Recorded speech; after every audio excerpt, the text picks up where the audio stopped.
जीवन का विश्राम इसी में, भीगे नयन राम पुकारा। जीवन का अभिराम इसी में, भीगे तन में राम पुकारा। राम राम जब राम पुकारा, निश्चय तन विश्राम को पाया। जय श्री हरि। पूज्य गुरुदेव के चरणों में बारंबार प्रणाम। एक महात्मा का प्रसाद, विश्राम की महिमा।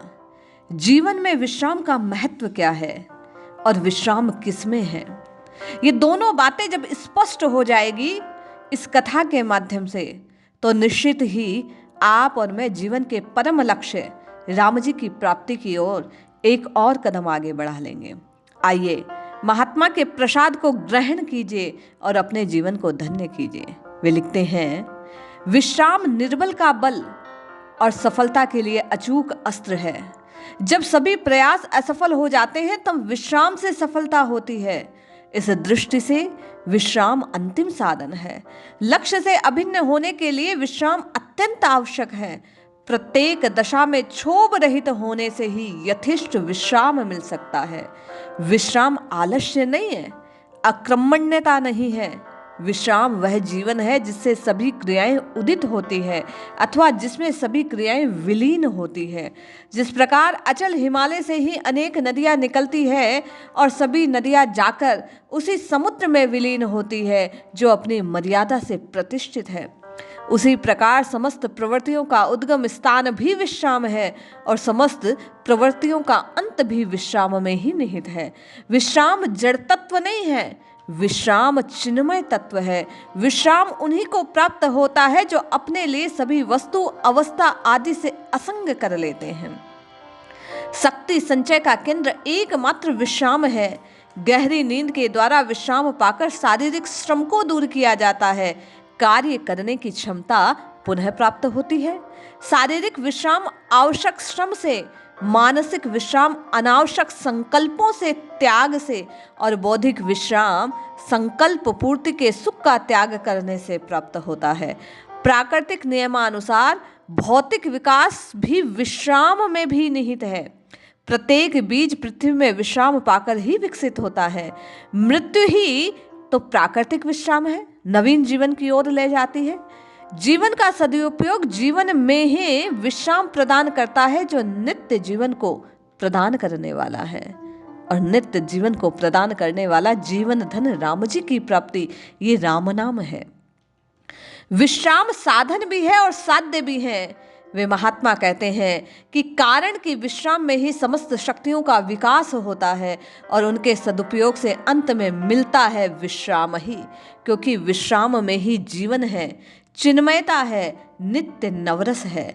अब विचार यह करना है कि विश्राम प्राप्ति में क्या क्या विघ्न है, तो यह कहना होगा कि जो वर्तमान का कार्य है उसे भविष्य पर छोड़ना और जो वर्तमान का कार्य नहीं है उसका चिंतन करना, शरीर और विश्व की एकता, प्राप्त वस्तुओं की ममता का त्याग, उनका सदुपयोग वर्तमान जीवन की वस्तु है। ममता रहित होते ही सभी बंधन स्वतः टूट जाते हैं। जिसका होना संभव नहीं उसके लिए सोचना, चिंता करना जीवन का अनादर और सामर्थ्य का दुरुपयोग करना है। जो करने योग्य नहीं उसके करने के लिए जो करने योग्य है उसकी योग्यता और सामर्थ्य स्वतः आ जाती है।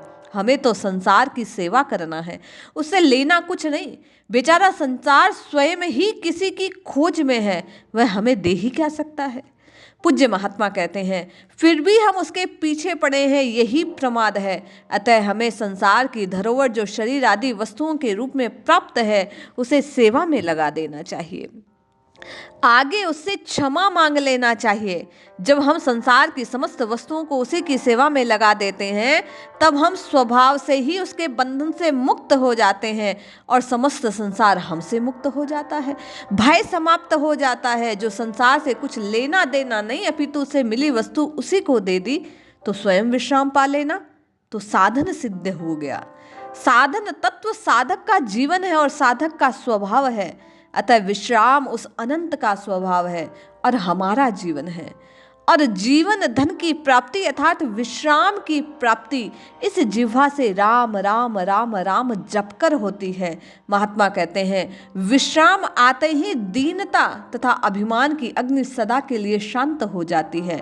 शरीर विश्व के काम आ जाता है और हृदय में प्रीति की गंगा लहराने लगती है। यही साधन की सिद्धि है जो चिर विश्राम में निहित है। यही बात राम नाम के साधक को हरि की ओर, राम की ओर प्रवाहित करती है अर्थात तो विश्राम की ओर ले जाती है। जीवन से मिला विश्राम, इस असत्य अनित्य संसार से मिला विश्राम जीवन धन की ओर ले जाने वाला है। और निर्धन का धन तो केवल और केवल रघुनाथ जी है।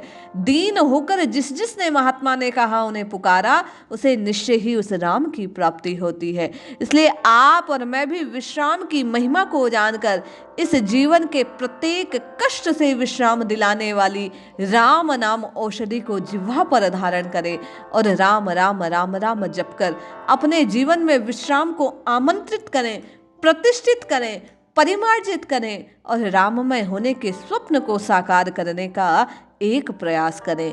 जय श्री हरि।